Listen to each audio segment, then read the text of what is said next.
I'm in Caatinga habitat in northeastern Brazil in Serra das Almas Nature Reserve, run by Associación Caatinga. This morning I had the proof that I'm ready now to recommend this tripod design for nature photographers and videographers. So I was frustrated in the field with my old tripod, and I went for this one for several reasons. I've been experimenting it for about the last year and a half, and I've now said, yep, I made a good decision. This is the Slik carbon fiber tripod. The main feature of this very tall tripod, because what I wanted were those times when an animal, often a bird, lends itself to you. So you've gotten as close as you sort of know you can actually get. You've taken the best sort of safety shot, and now you can start taking more shots. And often the thing I'm looking for is to try to get a darker background to make a better shot.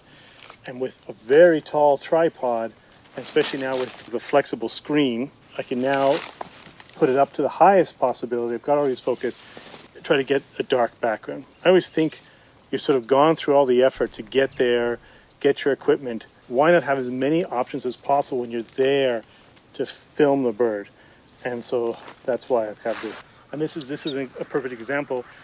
This Pampa finch was singing in the tree and just didn't care that I was there and close. And then I had the option to lift it all up and get a dark background, making a much better shot. One component that for me is very important are these sort of turn knobs on the legs, because they're silent. So I don't want to, when I'm sneaking up to an animal, I don't want to make noise, and I find these are great.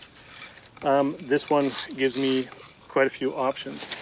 So I tend to do my legs, the smallest one stretched out the furthest, and then the medium one sort of at a quarter distance.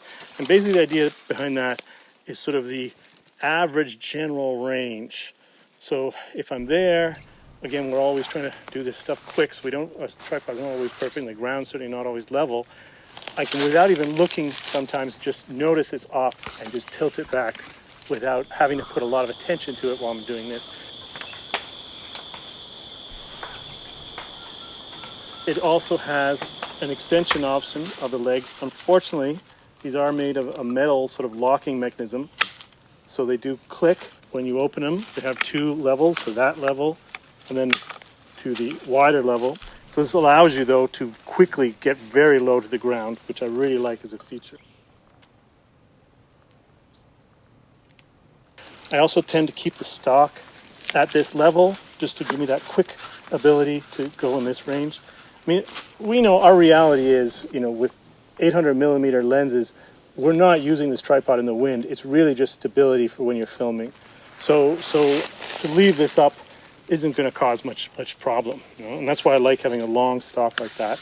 Isn't that possibility as well, very quickly.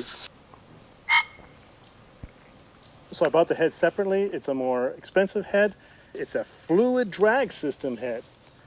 And when you rent a car, they say, "Sir, would you like an upgrade for only so much?" "Oh, you mean a better car?" "No, sir, a bigger car." I find that's the same thing with all this photography equipment. Every time you seem to want to get something better, it's got to be heavier and thicker. That's not what I want. I want it to be better. Heavier and thicker doesn't mean it's better. So I carry around a head, which is great. I love the head, except it's the same weight as my tripod, which is stupid.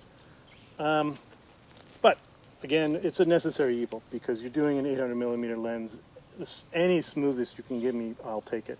And so this is sort of a high priority. I would say almost the head of the tripod was the same price, or a little bit less than the actual tripod itself. I carry with it a shoulder cushion.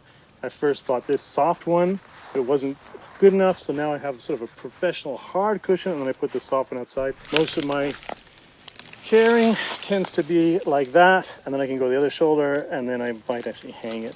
Sometimes I'm more prepared like that, so if I see something, I'm down, and I'm at it. Like that.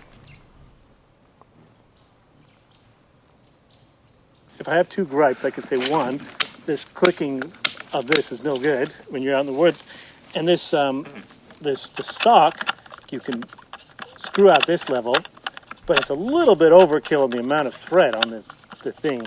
oh, it's like 6 revolutions this on. It could have been half of this and it would have worked really well. This is working really well for me, so some of these ideas maybe you might want to implement in your in the field photography, videography situation.